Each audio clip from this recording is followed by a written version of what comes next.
Hello, Internet, and welcome to the Deep Fried Neurons podcast. It is a podcast that was started out as a stories podcast, but now it's about whatever the fuck I want it to be. So I'm gonna cue the fucking.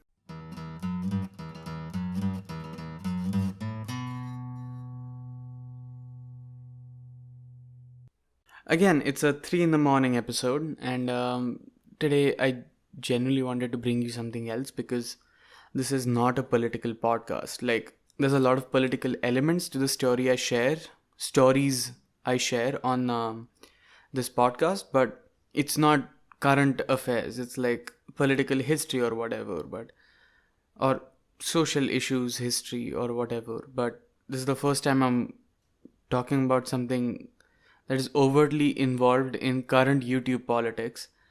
And not to mention that, like, I've been thinking about it for the past month, 2 months maybe, because this conversation about PewDiePie has just exploded.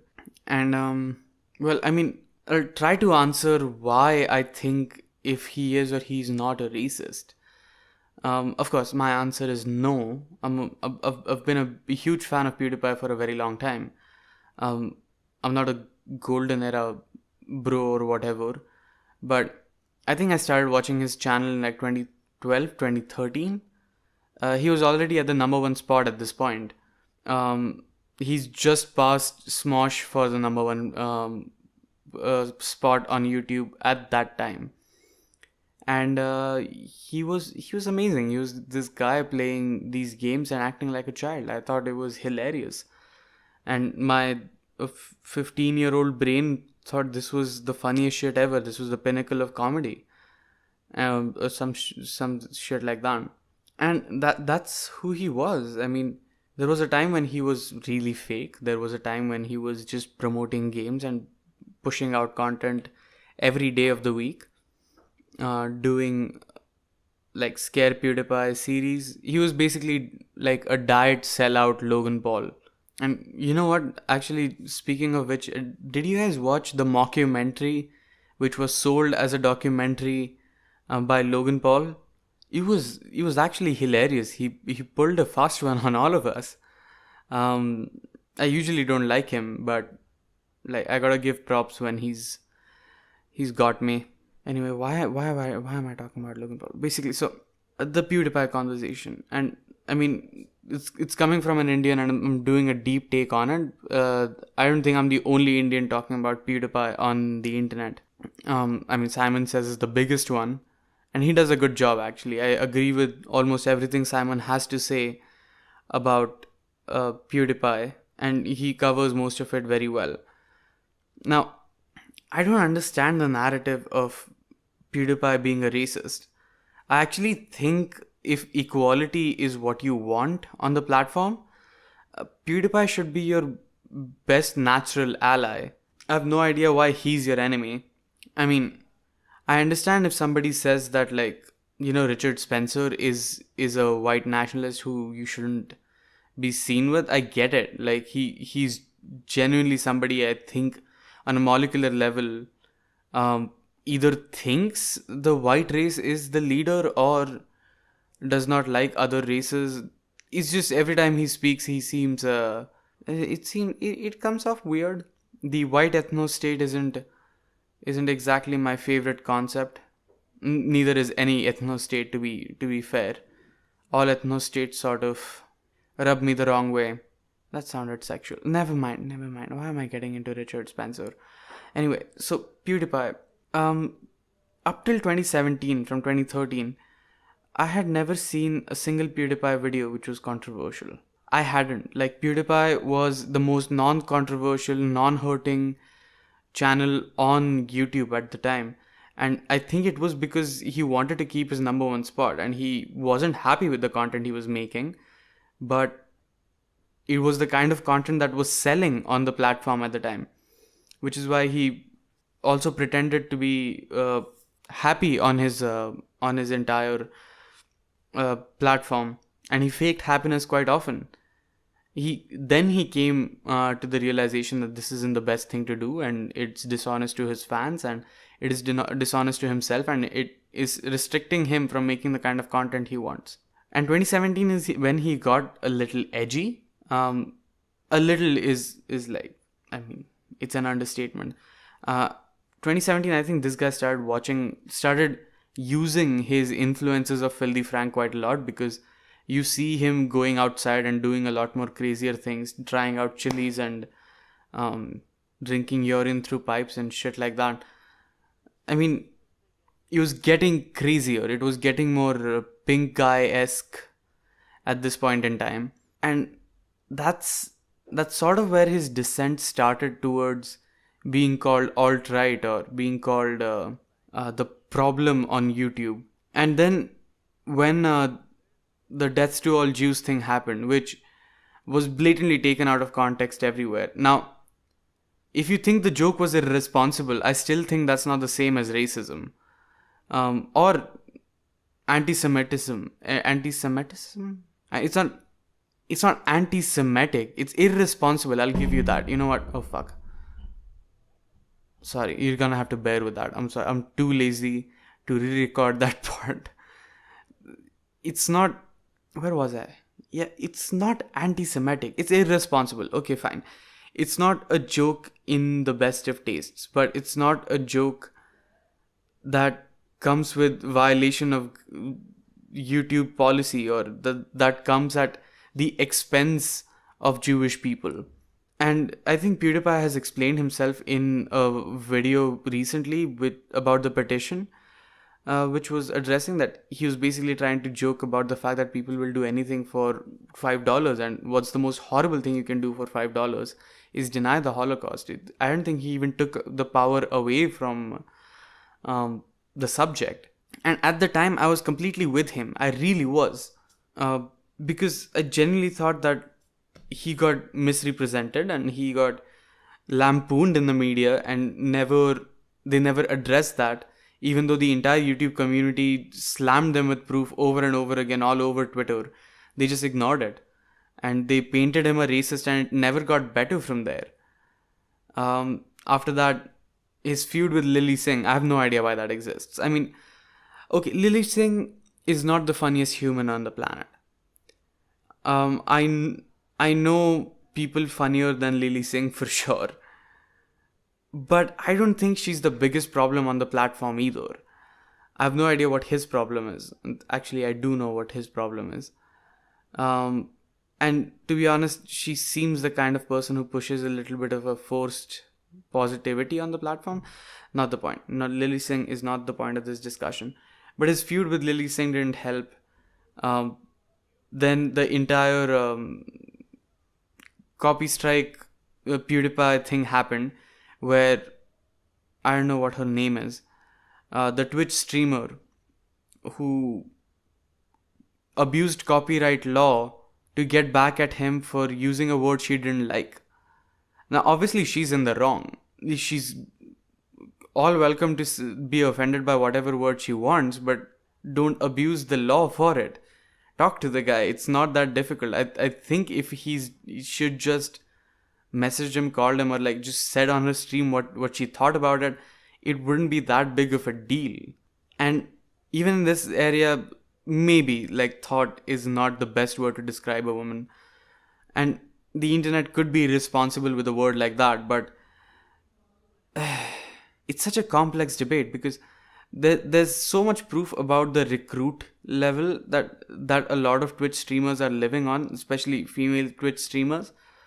And the rules seem completely convoluted in this weird space of cesspool where children are being lied to and cheated into watching streams and donating money and things like that. It's just weird. I think Twitch streamers altogether, as a scam or as a boon to society, have their own space in the discussion about reclaiming female sexuality or equality on platforms or whatever. The point is PewDiePie racist? We still haven't reached a point where he is. He's been called a misogynist, he's been called an anti-Semite. The biggest criticism against him, which I think was the lowest point in his career, was the live stream fail. Like, on the bridge. All of us know how it went. All of us know how we feel about it. None of us think it was right to do that. All of us think he did the wrong thing. And he apologized for it. Now, I'm not related to the history that that word comes from, or the place where it's from. I have no idea how PewDiePie came across it. It was a surprise to me. I watched his live streams for all these years. I watched his content for all these years, and this was the only time that he said the N-word ever. And this guy has done live streams for years. Trust me. Like, at this point, his YouTube channel is 7 years old, and I genuinely knew that he didn't mean it. He made an apology video where he said, you know what, it just slipped out. I did not like what I did. You know what, I'm just gonna link it in the thing. I'll paraphrase it anyway. Basically, he said that I feel like shit and I understand if you don't like me after this. And I get that. I don't think it's the most racist thing to say it. He said it in a completely racial way. Like, there is no way that is a defendable way of saying that word ever. But it was a slip up. I could excuse it maybe, but also because I have no personal take in this argument. Now, there's some evidence that he might be okay with racial slurs in the most unfortunate context they could be used in. That still doesn't make him racist though. I mean, my understanding of racism is that, like, you think somebody's lesser of a human or contains lesser of potential by being of a certain ethnicity or a gene pool or a place. And none of that seems to come here in this situation, because at no point has he suggested being racist. He's definitely not a homophobe. If you've seen his Tumblr Reacts videos or any of his interactions with Mark or Jack, where they talk about fan fiction or even Cry at that point, all of them have had so much gay fan fictions written about them, which they have read on their own channels, that I genuinely don't believe that they're homophobic. Then of course there's the T-Series vs PewDiePie thing where racism against India comes in. Now, the Facebook video, the Ekta Kapoor videos, definitely, we don't even need to talk about them. I genuinely don't think we do. I don't think it was racially driven to review Indian people Facebook. Those interactions are real. We've seen them. We've had them, actually. And we live in the same country. Now, I don't think it's racist to laugh at a genuinely funny interaction.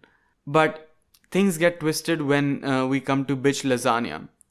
Because T-Series gets equated with India in the joke. So it's an ignorant joke, maybe. But none of the language is racist at all. It's just facts and the Indian people Facebook memes twisted into a diss track for T-Series, which was a joke. Which is why I liked it as well. It was not a bad song either. And in the middle, nothing worthwhile happened.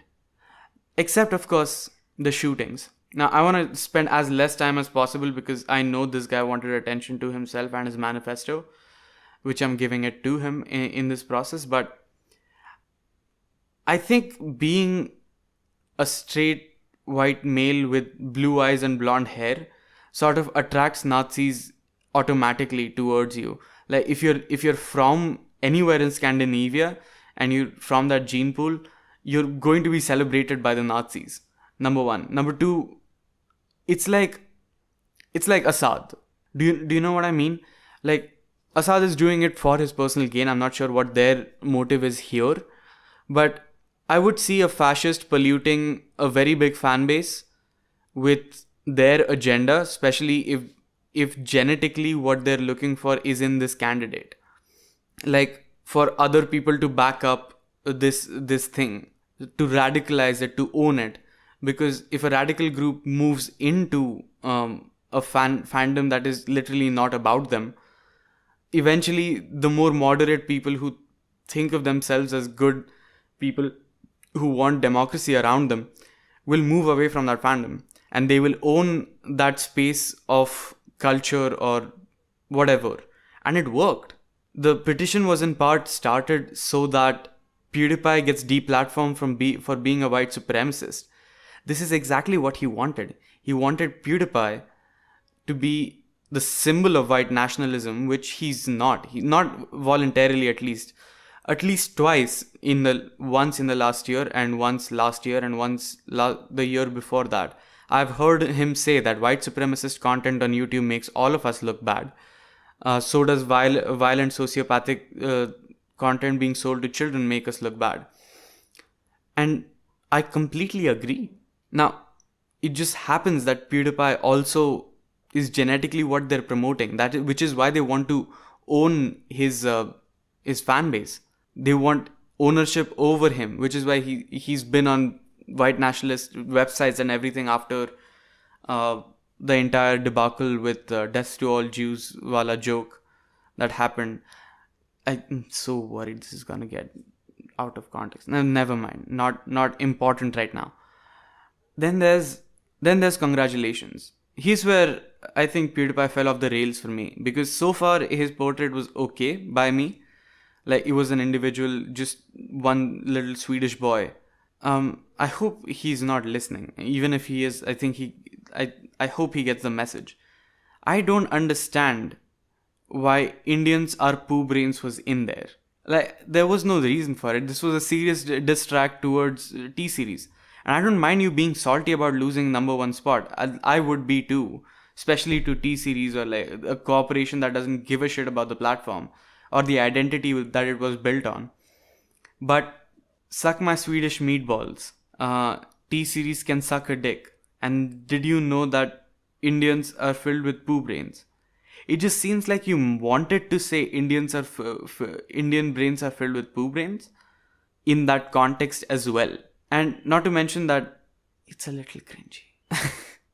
Congratulations is pretty cringy. I'm actually okay with you bringing up the issues with the caste system or the dramatic poor and rich, like the economic gap in this country. I think we need attention to those problems, and you bringing them up would actually help. I don't care. But why poo brains was in there, I don't understand.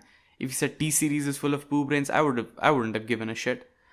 Or anything, really. It just sounds like blatant racist line that you wanted to add in there. Which brings me to my third point, and the most weirdest criticism I've heard of PewDiePie. Do you guys know what a racist dog whistle is? You can't talk back to me, never mind. The point is, a racist dog whistle is like a dog whistle, like a word or a phrase of sentences or a certain behavior which signals other racists that you're on their side. Now, of course, Ben Shapiro comes up in this sentence. A Jewish boy who is super conservative, like he's conservative Superman, to be honest. And I have to agree, I disagree with the guy quite a lot. I've heard him on Joe Rogan's podcast. I've heard him on his own show sometimes. And I don't think he'll ever listen. He's too much of a big deal to even give a shit about an Indian boy talking about his policies or thoughts. I disagree. He's misrepresented what the transgender debate is completely about. And he's managed to trick college kids into falling for his prey. And he's ultra conservative. He believes in God too much. He's a libertarian, so I think I can do with him. But I mean, I could find a solution with him probably. But I can't live like he does, is what I'm trying to say. And I hope neither can PewDiePie. I'm sure he can't. Like, PewDiePie has been living with his girlfriend who he's not married to for 7 years? 8 years? And he's going to marry her now? Whereas this dude was a virgin till he met his wife, and then they got married, and then he had sex with her. Or something like that. But that's what it comes across. Apparently, he's signaling the alt-right that no matter what I do, I come off as a centrist to everybody else, but I'm a conservative. I'm an alt-right white supremacist who believes in the faith of the white race, and I am telling you that I am one of you in a certain high-pitched racist dog whistle. And some of my friends helped me look up about racist dog whistles who believe that this is true. And I'm afraid that I disagree. For somebody who's been watching his content for so long, I think I would have noticed something like this. Like there are examples cited of a certain words, a certain patterns of behavior, a certain arguments made, which would signal people that they're on their side. But I don't think PewDiePie is doing it on purpose. I even looked on some of the corners of the internet where PewDiePie is the coming of the new white race or the emergence of the white race and he's the first symbol. I don't think he ever accepted that. He actually denounced them twice. Once last week when he said, fuck anyone who's racist, fuck anyone who's white nationalist. And once before when the Charlottesville attack happened, he said, I didn't think Nazism was in the present. I thought this was a movement that will never see resurgence. I thought that it was in the past, which is why I made fun of it. But I denounce all kinds of racists and white supremacists. I'm ashamed that I'm worried that I have to even say this today. I can't find that video actually. I would have linked it in, but there's somebody who did a press coverage and that's up still, so I'm gonna link that. And so far the evidence seems that he's irresponsible at best. Like that's your biggest argument. So what do we do about him? Do we talk to him? I think we can. And he's listened to his fan base before. He listens to his fan base constantly actually. There's a weekly submission thing on his channel. You know what I'm talking about. But that's no reason for deplatforming. Everywhere I hear people calling him a soft fascist or a diet racist, I'm like, what did he do to signal you that he's racist? I don't see it. I genuinely don't. And I've tried to look through your lens. Maybe he's irresponsible. I could see that. I could see irresponsible jokes and irresponsible behavior there. I don't think it's planned. Not at all. If it was unplanned and he actually if he hadn't let go, or if he actually was racist, coming this far would be a real challenge on YouTube. Because YouTube guidelines have gotten stricter over time, but at the same time, being a Nazi genuinely would hurt your creds so bad. Like, you would get community guideline strikes since 2014. And this guy had zero political content, zero political presence on YouTube. It was only after these edgy jokes that happened. And you also have to understand where he's coming from into this culture. He used to play LOL, if I'm not wrong, and a lot of Call of Duty. And I don't know how much you know about gaming culture, but it's not exactly the safest place. It's filled with 12-year-old nihilists to 18-year-old nihilists, or even like 34-year-old nihilists, who all of them will say the most ungodly shit on their channel. And as long as it's on the internet, it doesn't matter to anybody. Now, I don't think all of them are a sort of threat that needs to be quarantined. I think some of them could just be talked to and eventually they would understand where you're coming from. I don't know, man. I think I should go to the outro. I'm very sleepy. I don't know if I've made any points. But I'll try to summarize what I'm trying to say. I'm trying to say that PewDiePie, the biggest channel on YouTube, is not only entertaining, he's the perfect representation of what a YouTube channel should be, or was in the old days. He's used the entire T-Series versus PewDiePie as a hack to promote his website, and not to mention people got behind him, so I think he sold it well. Also, he's kind of nice actually. I've seen him do a lot of nice things on his channel, like a lot of wholesome moments, giving platforms to old people, getting subs to other channels who help him out, recognizing other people's contribution to his channel and things like that. 3, about the racist debate, I don't see it. I still don't. I know what a racist dog whistle is now, but I've never seen it progress in a PewDiePie video. I've never even seen him talk about the West or any of these problematic conceptions of the European world which lead for an ethno-state, because like you have to define fascism or neo-fascism for that matter, and one of the bigger things there is the ethno-state. I don't know what does it mean. Let's not get in there. But overall, I think his fan base is being attempted to be hijacked by a certain certain factions of white supremacist or white nationalist content creators who want him to represent their interests because he's the biggest voice on Pewdiepie, on the platform. I don't think he's genuinely racist.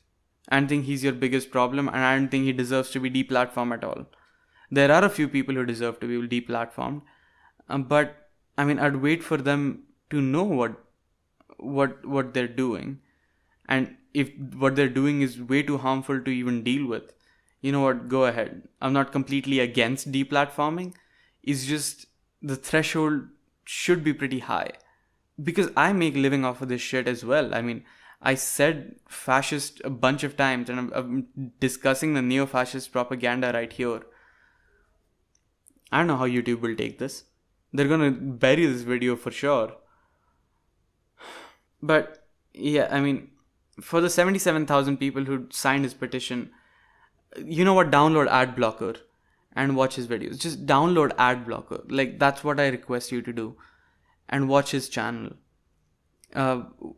If you want some of the recommendations about him talking about equality and why I think he isn't the biggest problem on the platform, just feel free to comment. I'll probably make a playlist and put it in the description later on. I don't have the time to do that right now. And yeah, I should go to the outro before I start spiraling again. Goodbye. Alright, people, that's all I have to say about the Poopy Boy.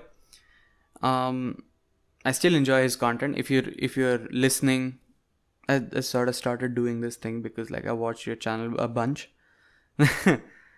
And yeah, bye. No, wait.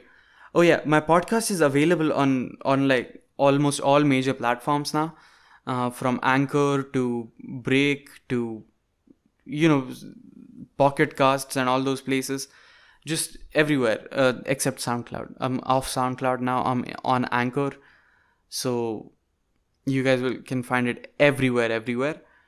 And I think I should finally take the time to thank my one and only Patreon supporter, Nachiket Karandikar. He's been supporting me for about 4 months now, and it is a blessing to have you, man. And if you want to join him, my Patreon link is down in the description. So is all my social media and all the links I talked about during the episode. See you guys.